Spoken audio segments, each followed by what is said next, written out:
Hello and welcome to one India. IPL auction के दौरान एक बिहारी की चर्चा सबसे ज़्यादा हुई है जिसने शायद सबको साइड लाइन कर दिया है। लेकिन हम एमएस धोनी की बात क्यों कर रहे हैं? क्रिकेट कभी एमएस धोनी को अलविदा कह पाएगा ऐसा मुझे नहीं लगता है। Hello and welcome to one India. MS Dhoni ने भले ही अंतर्राष्ट्रीय क्रिकेट को अलविदा कह दिया हो, लेकिन उनकी बातें, उनकी चर्चा कभी कम नहीं होती है। आईपीएल ऑक्शन हमने देखा 2025 का, अभी सऊदी अरेबिया के जेद्दा शहर में कंप्लीट हुआ, जहां पर करोड़ों की बोली लगी सभी खिलाड़ियों पर, सभी बड़े बड़े नामों पर। ऋषभ पंत बड़ा नाम उभर करके आए, 27 करोड़ ही हो गए हैं। श्रेयस अय्यर 20 करोड़ से ऊपर बिक गए। सरप्राइजिंगली दूसरे अय्यर, वेंकटेश अय्यर ने अच्छी खासी बोली लगवाई, 24 करोड़ के करीब उनको कोलकाता नाइट राइडर्स देगी। लेकिन इस पूरे आईपीएल ऑक्शन के दौरान एक बिहारी की चर्चा सबसे ज़्यादा हुई है जिसने शायद सबको साइड लाइन कर दिया है। 14 साल का नौजवान है, नाम है वैभव सूर्यवंशी। लेकिन हम एमएस धोनी की बात क्यों कर रहे हैं, उस पर भी चर्चा करते हैं। देखिए, जब क्रिकेट की बात होती है, भारतीय क्रिकेट की बात जब होगी और भारतीय क्रिकेट की जब किताब कभी लिखी जाएगी जो एक महागाथा से कम नहीं होगी, उस महागाथा का शायद सबसे अग्रिम जो अध्याय होगा वो एमएस धोनी के द्वारा लिखा जाएगा या एमएस धोनी पर लिखा जाएगा, इसमें शायद कोई शक नहीं है। और एमएस धोनी का कंट्रीब्यूशन भारतीय क्रिकेट के साथ साथ बिहार, झारखंड क्रिकेट के लिए भी बहुत मायने रखता है।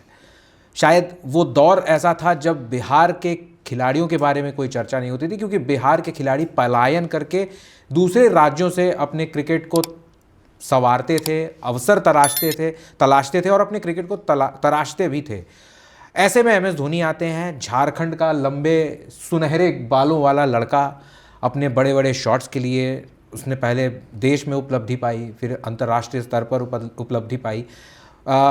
खेल से ही नहीं, अपने स्टाइल स्टेटमेंट से भी एमएस धोनी को बहुत ज़्यादा ख्याति मिली।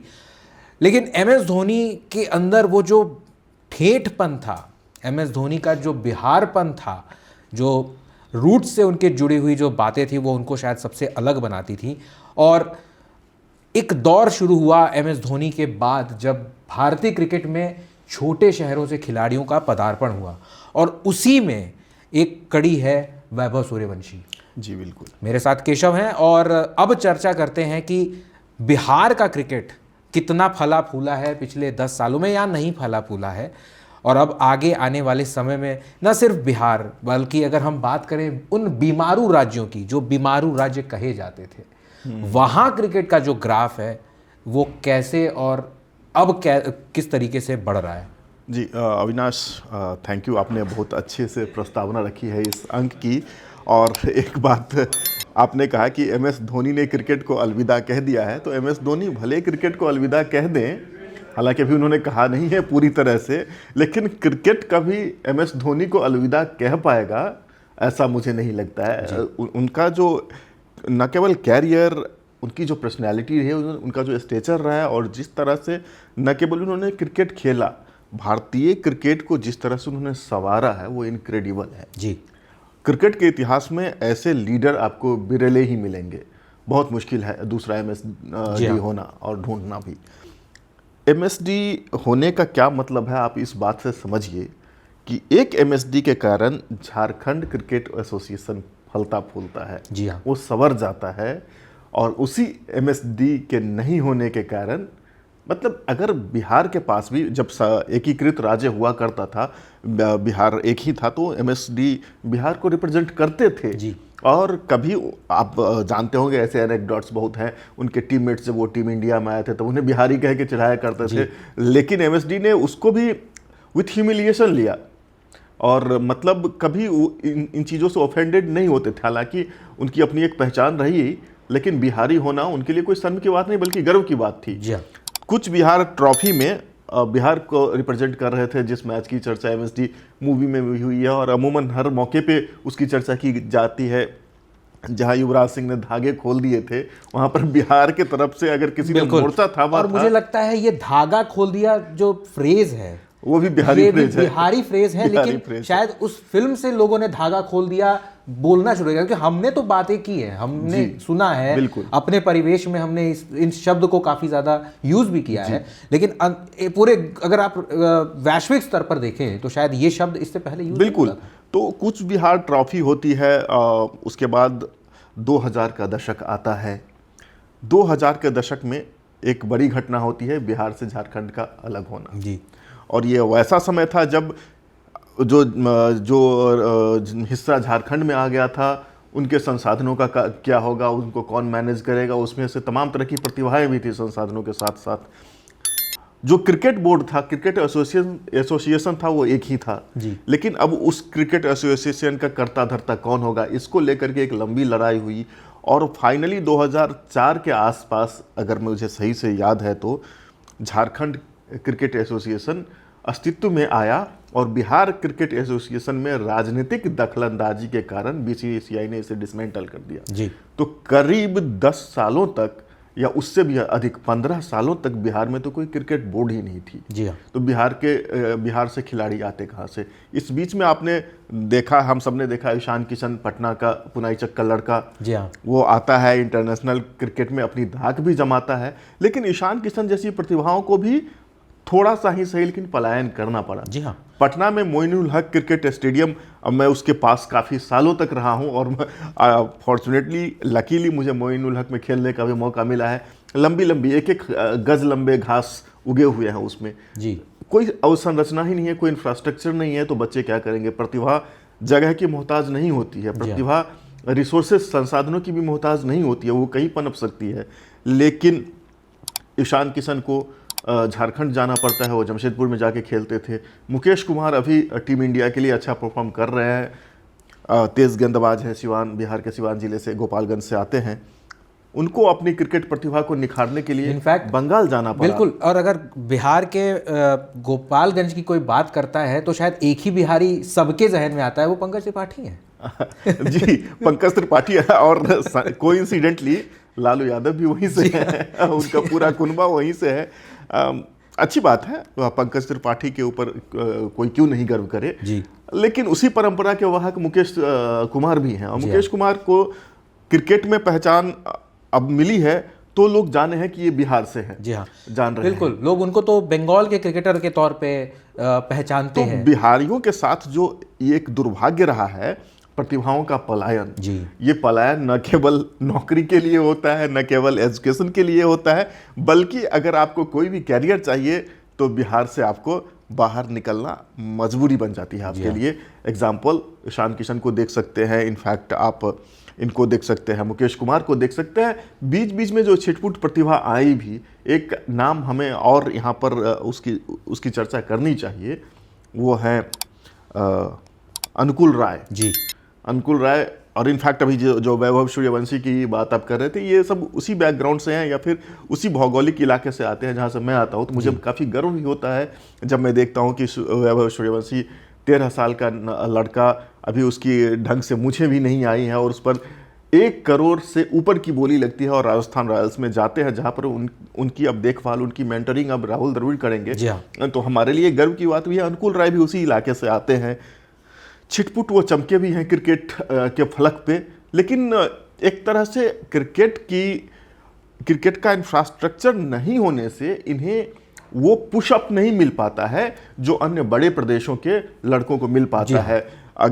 जो आप कहे, कोई अगर शिवाजी पार्क में प्रैक्टिस करता है तो उनको जिस तरह की सुविधाएं हैं, वैसी सुविधाएं मोइनुल हक में कभी नहीं हो सकती। बिल्कुल। अभी अगर हम बात करें, जैसे आपने शिवाजी पार्क की बात की, आज़ाद मैदान की बात होती है, तो यशस्वी जायसवाल का नाम सबसे ज़्यादा उभर करके आता है हाल फिलहाल में। और जिस तरीके से वो झंडे गाड़ रहे हैं अंतर्राष्ट्रीय स्तर पर, खासतौर में टेस्ट क्रिकेट में अपना लोहा मनवा रहे हैं, चाहे वो भारत हो चाहे ऑस्ट्रेलिया हो। अब इनफैक्ट तो ऑस्ट्रेलियाई न्यूज़पेपर, अगर एक भारतीय के लिए शायद इससे ज़्यादा गर्व की बात क्या हो सकती है कि आप ऑस्ट्रेलिया में एक टेस्ट सीरीज़ हो रही है, टीम इंडिया वहाँ पहुँच रही है और ऑस्ट्रेलियाई न्यूज़पेपर्स हिंदी में शब्दों का इस्तेमाल कर रहे हैं और हिंदी के एडजेक्टिव्स जो है वो लग रहे हैं, बिल्कुल, जो उपमाएं लग रही हैं भारतीय खिलाड़ियों के लिए। ये क्रेडिट देना पड़ेगा। और आपने जो बात कही अविनाश, आपने बहुत अच्छी बात कही कि क्रिकेट जगत में एमएसडी के उदय के बाद छोटे शहरों के खिलाड़ियों का भी बोलबाला हुआ। इनको एक मेंटल स्ट्रेंथ मिली, इनको लगा कि हम भी झंडे गाड़ सकते हैं। उससे पहले आप देखें, अगर क्रिकेट की स्क्वाड को पूरा देखें तो 4 खिलाड़ी बॉम्बे से होंगे, 2 बेंगलोर से होंगे, 3 दिल्ली से होंगे, हो गया। बाकी इक्का दुक्का कहीं 1-2 थोड़े बहुत जो पुराने जो जैसे जो पेट्रन्स ऑफ द क्रिकेट जैसे कहा जाते थे, जो घराने होते थे, जैसे सौराष्ट्र हो गया, विदर्भा हो गया, ये सब रॉयल हाउस की वजह से बिल्कुल आप सोच नहीं सकते थे कि मुरादनगर का एक लड़का सुरेश रैना आएगा और क्रिकेट में अपना मुकाम इतना मजबूत बना जाएगा। आप सोच नहीं सकते थे कि मेरठ का एक प्रवीण कुमार आएगा और उसकी ये हैसियत हो जाएगी कि वो स्विंग के बादशाह के नाम से कुछ दिनों तक ही सही लेकिन जाना जाएगा। भुवनेश्वर कुमार उसी कड़ी में है। हालांकि आपने जो एक बात और कही थी कि बीमारू राज्यों के जो क्रिकेटर हैं उनका क्या हो रहा है, एक ये दुर्भाग्य की बात है।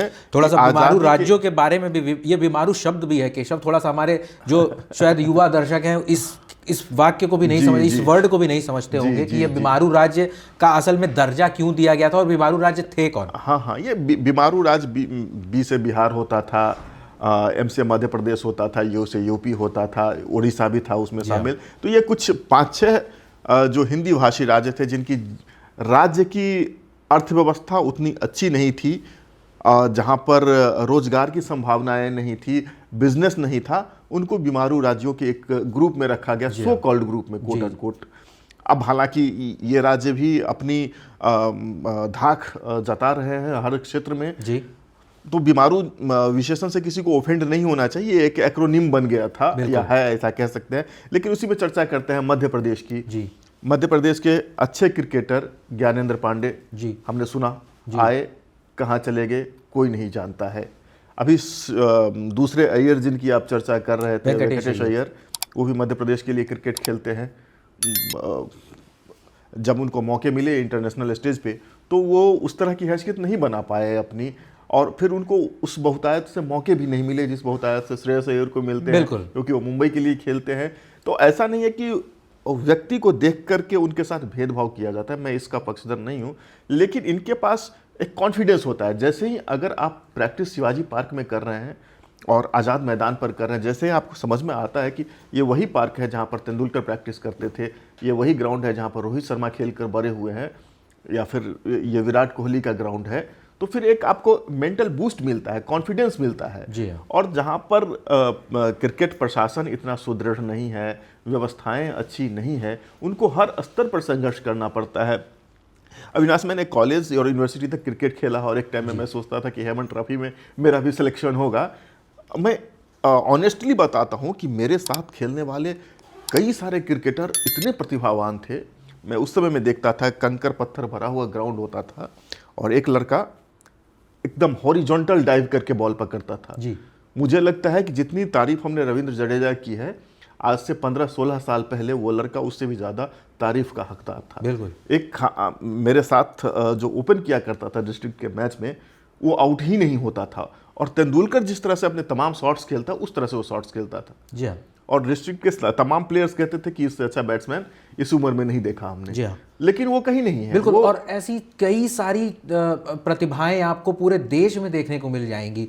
जैसे हमने पहले शुरुआत भी में किया था कि शायद अभाव जो था, सुविधाओं का अभाव, इंफ्रास्ट्रक्चर का जो अभाव रहा है, वो एक बहुत बड़ा, और जो आपने बहुत सही बात रेज की कि वो कॉन्फिडेंस, तो जाहिर तौर पे ये एक जो जन जागृति जो लेकर के MS धोनी फैक्टर आया है, हाँ। उसने कहीं ना कहीं अब एक, हम ये तो नहीं कह सकते कि लेवल प्लेइंग फील्ड है, लेकिन एक बराबरी का मौका कहीं ना कहीं अब मिलने तो लगा है जी। बिल्कुल नहीं, और MSD के बाद एक ऐसा समय आया है जब पेरेंट्स भी, हमारे समय में क्या था कि 10th किया, अब 12th की तैयारी में लग जाओ, अब क्रिकेट वगैरह छोड़ो, खेल वेल में कोई ज़्यादा तवज्जो नहीं मिलती थी।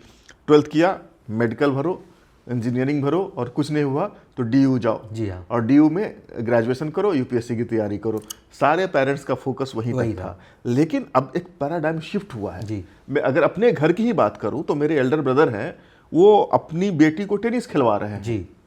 ऐसे अनेक लोग हैं, मेरे और भी रिलेटिव्स हैं, जो अपने बच्चे को सुबह लेके जाते हैं बेंगलोर में प्रैक्टिस करवाने क्रिकेट की जी। वहाँ जो एकेडमीज हैं उसमें भरे रहते हैं। अब तो इन प्रदेशों के लोगों की भी मानसिकता बदली है। लोगों को समझ में आ रहा है कि खेलना भी यश का काम है, इसमें धन की भी प्राप्ति होती है। अभी जिस तरह से 23 करोड़ की बोली लग रही है, 24, 26, 27 करोड़ की बोली लग रही है, एक मीम्स चल रहा है अविनाश, मतलब इसको अदरवाइज नहीं लेना चाहिए कि नारायण मूर्ति सर की जी एनुअल सैलरी 17 करोड़ है जी। और विराट कोहली सिर्फ आईपीएल में एक सीजन खेलकर 17 करोड़ कमाते हैं।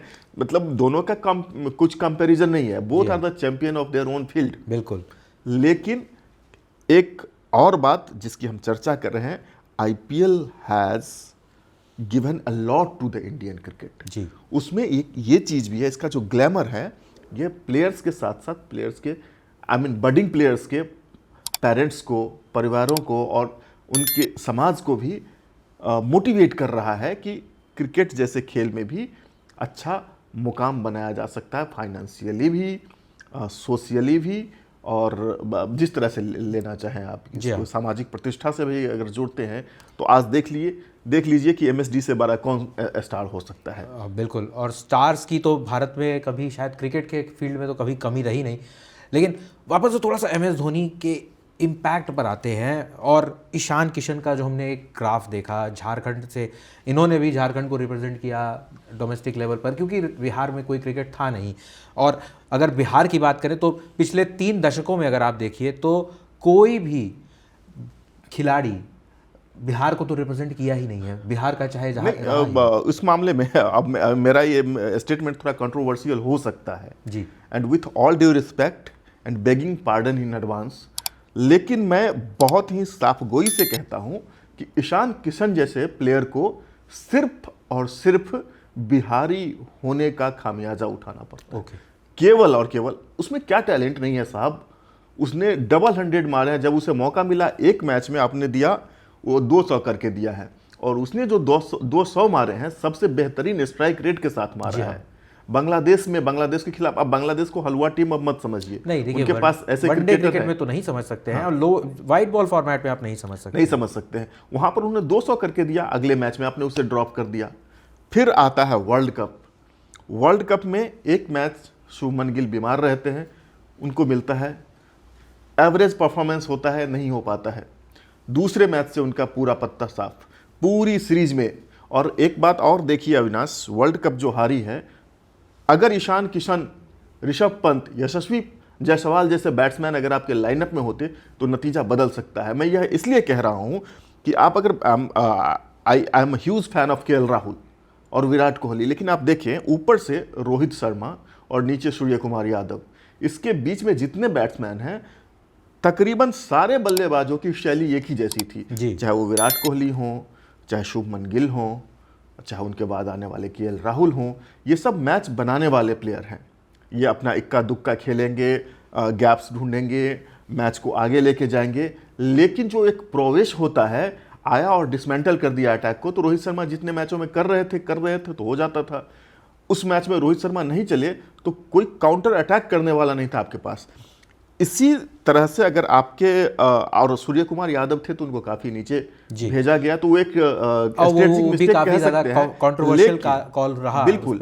लेकिन मैं ये मानता हूं कि उस लाइनअप में अगर यशस्वी जायसवाल जैसा, ऋषभ पंत ने गावा में कैसे पिछला टेस्ट जिताया था, जहां से कोई ड्रॉ कराने की भी नहीं सोच सकता, वहां पर उन्होंने काउंटर अटैक शुरू किया और उनका कार्नेज तब खत्म हुआ जब इंडिया मैच जीत गई। जी हाँ।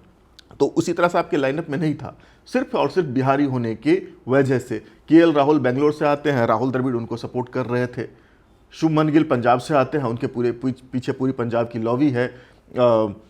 फिर रोहित शर्मा और विराट कोहली के अपना एक कॉकस भी होता है, हर एक कैप्टन का और कोच का होता है। सिर्फ इसलिए ईशान किशन को जगह नहीं मिल रही थी प्लेइंग 11 में, वरना उनके टैलेंट में, उनके परफॉर्मेंस में कोई इशू नहीं थी। आप बता दीजिए कि कौन सा मैच उन्होंने खराब खेला था जो उनको बाहर कर दिया गया। और एक 23-24 साल के लड़के को मेंटल फैटिग क्यों नहीं होगा? सीरीज दर सीरीज उसे आप टोर करा रहे हैं, एक मैच तक नहीं देते हैं खेलने के लिए। दूसरी जो सीरीज आई जहां से वो वापस आ गए थे, उसमें आप जितेश शर्मा, अगर मैं सही हूं तो, उससे आप कीपिंग करवा रहे हैं और इसको बाहर बिठा रहे हैं। जी हाँ। तो अब केएल राहुल रहेंगे तब ये नहीं खेलेंगे, ऋषभ पंत रहेंगे तब ये नहीं खेलेंगे, अब जितेश शर्मा भी रहेंगे तब भी ये नहीं खेलेंगे।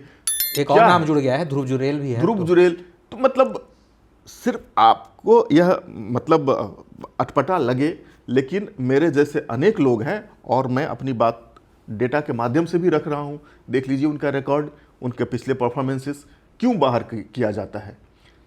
यही संजू सैमसन के साथ हो रहा था। अभी संजू सैमसन को देखिए मौके मिले हैं, वो छक्के छुड़ा रहे हैं। जी हाँ।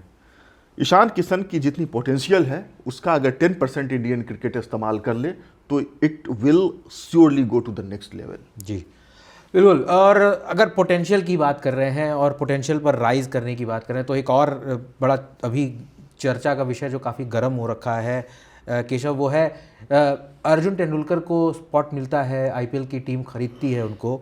वहीं the new bad boy of Indian cricket जो लेबल कर दिया है पृथ्वी शॉ को, उनको कोई टीम नहीं मिलती है, खरीदार नहीं मिलता है। और क्यों?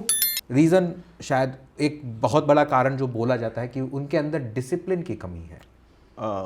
और लेकिन भाई डिसिप्लिन आप खिला करके भी खिलाड़ी में ला सकते हैं, बैठा करके आप कैसे लेकर के आएंगे। और यही खिलाड़ी था जो तकरीबन कुछ महीनों पहले काउंटी में जाता है, 200 से 250 रन मारता है काउंटी के मुकाबले में। और तब क्या उसका डिसिप्लिन ख़त्म हो चुका था या पूरा नहीं था जब उसने दोहरा शतक लगाया एक काउंटी के क्रिकेट में?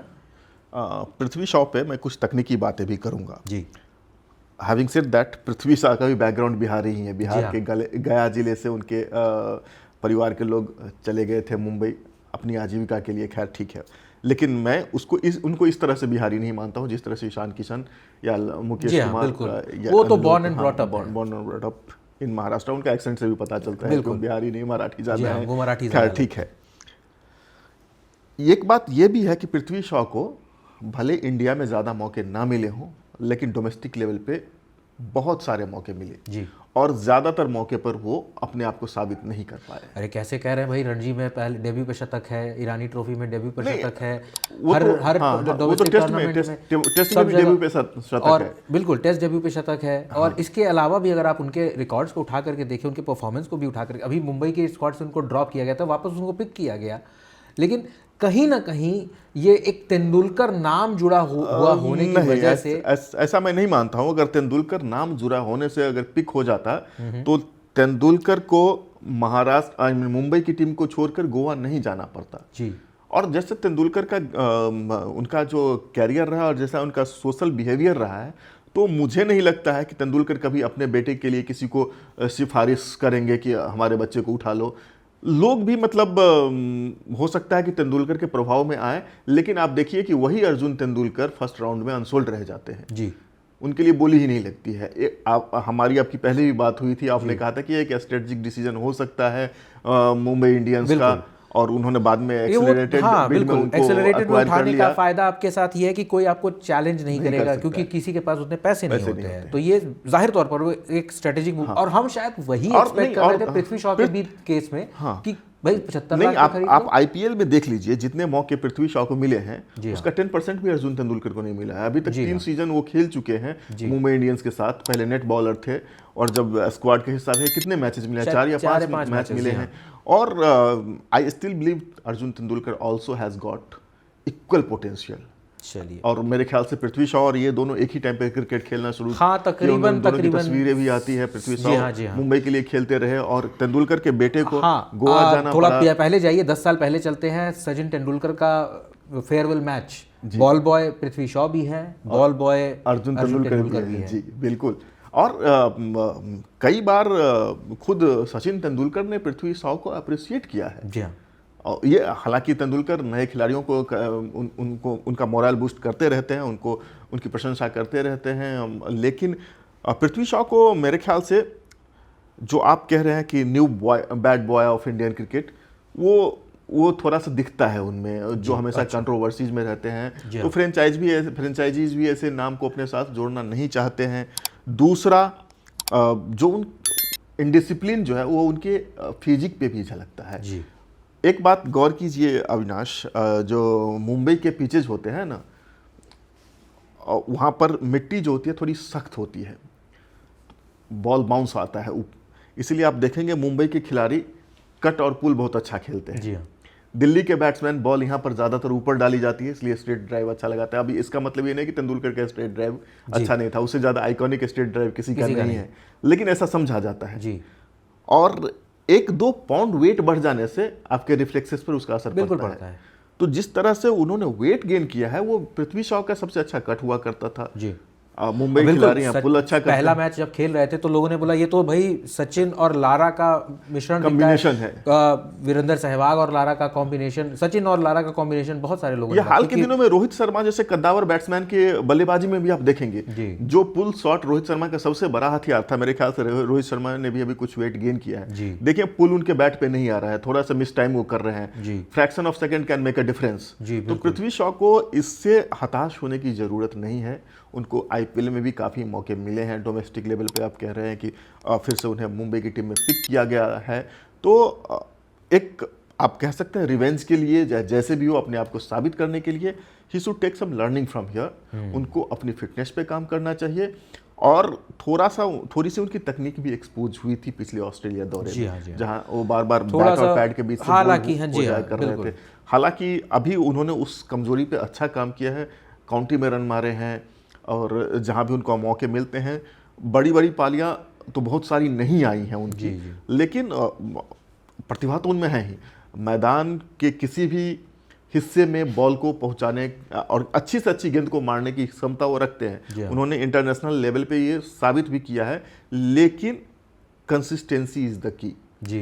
ये छिटपुट प्रदर्शन मायने नहीं रखता है। तो पृथ्वी शॉ के लिए आई डोंट से कि उनके लिए दुनिया खत्म हो जाती है, I can not write him off जी। बिल्कुल। और अभी तो उम्र उनके साथ अभी उनका क्रिकेट काफी बाकी है, उन्हें अपने आप को सहेजना चाहिए and this is the right time. और मुझे लगता है ये अभी नहीं तो कभी नहीं। जी हाँ, और ऐसे में शायद पेरेंट्स की भूमिका जो है वो थोड़ी ज़्यादा इम्पॉर्टेंट हो जाती है, क्योंकि कहते हैं कि शोहरत जो है वो सर पे भी चढ़ने लगती है। विनोद कांबली का एग्जाम्पल दिया जाता है, तेंदुलकर से अच्छे बल्लेबाज किसी समय उनको समझा जाता है। पृथ्वी शॉ के साथ एक और बात रही, जो पेरेंट्स कह रहे हैं या बैकग्राउंड, इसका भी रोल होता है। पृथ्वी शॉ अनफॉर्चुनेटली उनकी माँ उनके बचपन में चली गई थी और पिताजी ने उनको रेज किया है, सिंगल पेरेंट कह सकते हैं। और जितना वो मध्यम वर्गीय परिवार से आते हैं, ज़्यादा पढ़े लिखे नहीं हैं, तो ज़्यादा ग्लैमर को कैसे हैंडल करना है खुद नहीं पता है, बेटे को कैसे सिखाएंगे, ये सारी चीज़ें होती है, हो जाता है। लेकिन पृथ्वी शॉ अब उस लेवल पे जा चुके हैं जहाँ से वो अपने आप को रिवाइव कर सकते हैं। नाउ ही नोज कि ग्लैमर क्या है, क्रिकेट क्या है, पैसा क्या है, शोहरत क्या है, सब कुछ उन्हें पता चल गया है और नाकामयाबी क्या है ये भी उन्हें पता चल गया है। तो अब ये एक मौका है उनके लिए कि he should go work hard and harder on himself, अपने तकनीक पे काम करें, अपनी फिटनेस पे काम करें and I will not be surprise कि अगले सीजन में पृथ्वी शॉ को हम खेलते देखेंगे। बिल्कुल। देखिए, तो न सिर्फ पृथ्वी शॉ, हम उम्मीद करते हैं वैभव सूर्यवंशी शायद पहला सीज़न है, ड्रेसिंग रूम का हिस्सा रहेंगे, सीखेंगे, देखेंगे। और ये भी देखना दिलचस्प रहने वाला है कि राजस्थान रॉयल्स इस युवा प्रतिभा को कैसे तराशती है, क्योंकि अब तराशना ही एक फ्रेंचाइज अभी इस उम्र में कर सकती है। वन इंडिया पॉडकास्ट की इस अपनी चर्चा को, जिसका हमने नाम रखा है बाउंड्री के बाहर, इसे यहीं विराम देते हैं। किसी अगले दिन मिलेंगे, किसी और दिन मिलेंगे, किसी नए टॉपिक पर, किसी नए विषय पर बात करेंगे। और केशव और हमारी ये जो कॉन्वर्सेशंस है जी थोड़ा फ्री व्हीलिंग और चलेंगी जी। वैभव सूर्यवंशी के लिए मेरा दिल धड़कता है। वो हमारे इलाके का लड़का है, क्रिकेट में आया है और उसकी इतनी अच्छी बिडिंग हुई है। सबसे ज़्यादा खुशी ये है कि उसकी मेंटरिंग राहुल द्रविड़ करेंगे। अब वो एक सेफ हैंड में है, एक भविष्य का सितारा। उनके ऊपर हम अगले अंक में चर्चा करेंगे। बिल्कुल। तो चलिए, राहुल द्रविड़ और उनके कंट्रीब्यूशन पर भी थोड़ी बातें होंगी। फिलहाल इस एपिसोड में बाउंड्री के बाहर में बस इतना ही। धन्यवाद।